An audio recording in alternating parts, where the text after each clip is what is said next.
මහත්තයා එන්න වාඩි වෙන්න. ඕ ඔයා ඊළඟට පොලිමේ පොත දෙන්න කේන්දරේ බලන්නනේ. හරි. ඔහොම ඉන්න.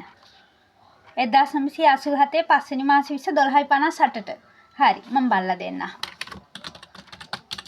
ඔව් දැන් කම්පියුටර් වලින් තමයි බලන්නේ. මොකද අලුත් ග්‍රහය උඩ දැන් හඳුනගෙන තියෙනවනේ අලුතින් ග්‍රහය. ඒ නිසා මේ කම්පියුටර් එකෙන් තමයි දැන් බලන්නේ. ඒකේ අලුත් තොරතුරු සේරම තියෙනවා. අලුත් දත්ත සේරම කම්පියුටර් එකේ තියෙනවනේ මහත්තයා. ඔය දැන් පොත් දිග අරගෙන ඉස්සර වගේ බලන්නේ නැහැ.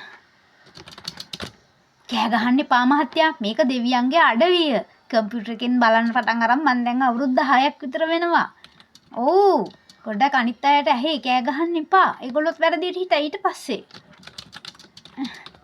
ඔයාගේ ලග්නේ සිංහනේ. ඒකනේ මං කිව්වේ. පාදයේ රාක්ෂ. පාදයේ රාක්ෂ. මහත්තයා ප්‍රශ්න කොටකට මුණ දීලා තියෙන්නේ මේ දවස්වල. රවිචන්ද්‍ර ගුරු එකතු වෙලා අලකලංචියක් කරලා තියෙන්නේ. සෙනසුරු දැන් බලවත් වෙලා ඒ රාෂ්ට්‍රයක් ලබාගෙනයි එන්නේ මහත්තයෝ. ඒකයි ඔය හිතේ කලබලේ.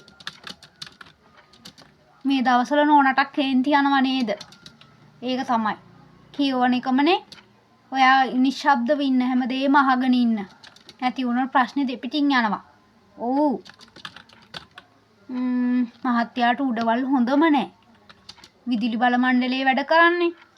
ලයිට් කණු වල නගින්න තියනවා නේද? එහෙනම් මේ දවස්වල බැරිද නිමාඩුවක් ගන්න? විශේෂයෙන් ලබන මාසේ 20 තමයි මහත්තයාට ඒ රාෂ්ට්‍රයක් එන්නේ. බැරි වෙයිද? ඒක ඔෆිස් එකේ වගේ ඇතුලේ වගේ වැඩක් කරගන්න. මේ දවස් ටික පොඩ්ඩක් පහු වෙනකන්. මේවට කරන්න මහත්තයෝ ඉතින් පිළිවෙත් එකක් තියෙනවා. මම ඒ ටික බලලා කියන්නම්. බෝධි පූජා 7ක් තියන්න ඕන. ඔව් සුදු පිරුවට ඇඳලා පිලී ಜಾති නොකා නොබී යන්න ඕන ඉතින්. මල් වට්ටි පුරවලා තෙල් අරගෙන අබ තෙල් ඒව හැමදේම අරන් කලමනා ටික අරගෙන යන්න ඕන එක දිගට දවස් 7ක්. පුළුවන් නේද කරගන්න? යන්ත්‍රයකුත් දාන්න වෙනවා මහත්තයෝ. ඔව් 18ක් වගේ යනවා. මම කරලා දෙන්නම්. ඔව් බය වෙන්න එපා. මම මේ ඔක්කොම ටික කරලා දෙන්නම්. මහත්තයාට තියෙන බෝධි පූජා ටික හරියට කරන්නකෝ. ඔයා පහු 15 වෙන්න. මං යන්ත්‍රේ ලෑස්ති කරලා තියන්නම්. ඒ විතරක් නෙවෙයි. ගෙදර හරිය භූත දෝෂිකුත් තියෙනවා මහත්තයෝ. ඔව් පිරිත් පැන් ටිකක් හරි මේ ඉහින්න. ආමුතුරුන්ට කියලා පිරිත් පැන් ටිකක් ගෙදර ගෙනල්ලා ඒ ටික ඉහින්න. පිරිත් ටිකකුත් දාලා තියන්න.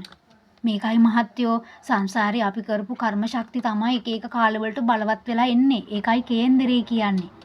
ඒවා අපිට ඉතින් ගෙවන්න නම් බොහොම ධාර්මිකව ජීවත් වෙන්න ඕනේ. ඒ කාලවල ඉතින් බෝධි පූජා තියන්න ඕන. ධාර්මික වැඩ කරන්න ඕනේ. එතකොට ටිකක් මේවා මගේ ඇරිලා යනවා මහත්තයෝ.